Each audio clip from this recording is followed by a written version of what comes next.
batiza com teu Espírito Santo e faz nascer de mim tua natureza,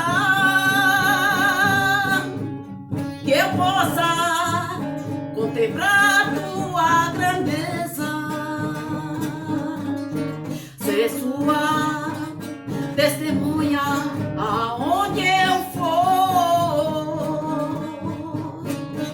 e levar a Deus no fim da terra o seu amor, e levar a Deus com o fim da terra o seu amor.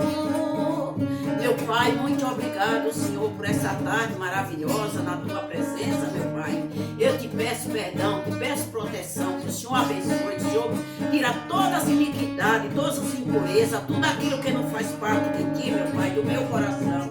Que o Senhor abençoe todo o país, toda a nação, meu Pai. Senhor, tome conta de todo o nosso país, Senhor. Tenha misericórdia, estenda as tuas fortes mãos, Pai. Ilumina nossos caminhos, meu Pai. Dá sabedoria e entendimento, meu Pai, compreensão. Mostra os teus caminhos, a verdade e a vida, meu Pai, porque nós não somos nada, Jesus, sem o seu amor. Somos apenas um servo inútil à busca de perdão e de salvação.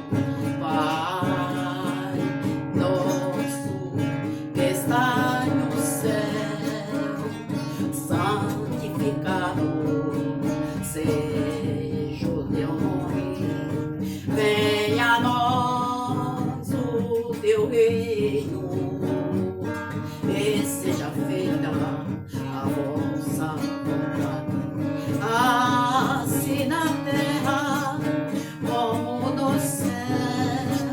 Ó pão nosso de cada dia, perdoai as nossas ofensas, assim como nós perdoamos a quem nos tem ofendido.